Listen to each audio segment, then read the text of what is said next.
the question that I've been asked is, let's say I have three dockets. There's a telephone conversation and there is an initial client meeting.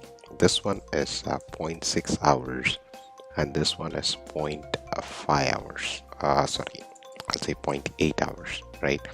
So you can mark the same thing here. I can say 0.8 and 0.6.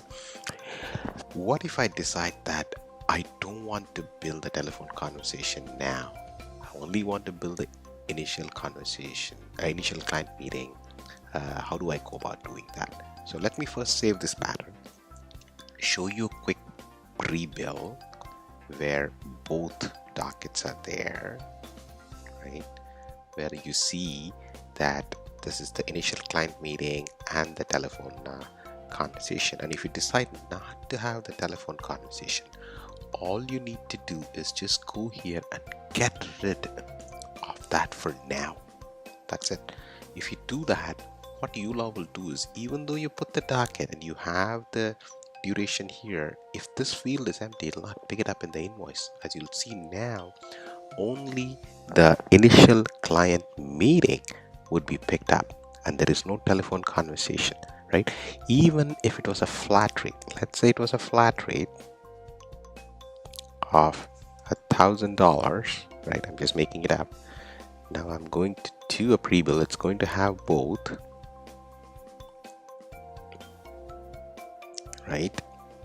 Now if you want to get rid of the telephone conversation before you invoice, all you do is just make that get rid of it as a flat rate, leave that empty, hit the save button, right?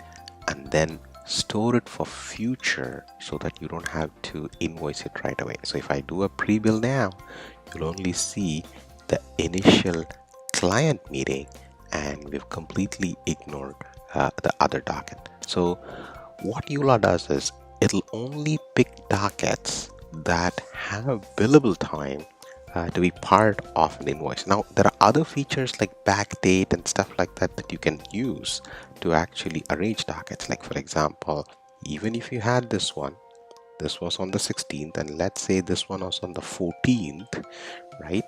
You could use cutoff features. You can say, hey, do a backdate with the backdate set to say yesterday. Obviously, when you set it to yesterday, it should only pick the initial client meeting. It should not pick the telephone conversation. That's more like a cutoff date. But if your invoice does fall in the cutoff date and you don't want that to be picked, what you want to do is you want to edit this and leave that one empty. So just to summarize, what uLaw does is the dockets that have billable time are the only ones that are picked. The ones that don't have billable time will not be picked up the invoice. If you have it, then what you can do is you can have cutoff dates so that it does not pick it.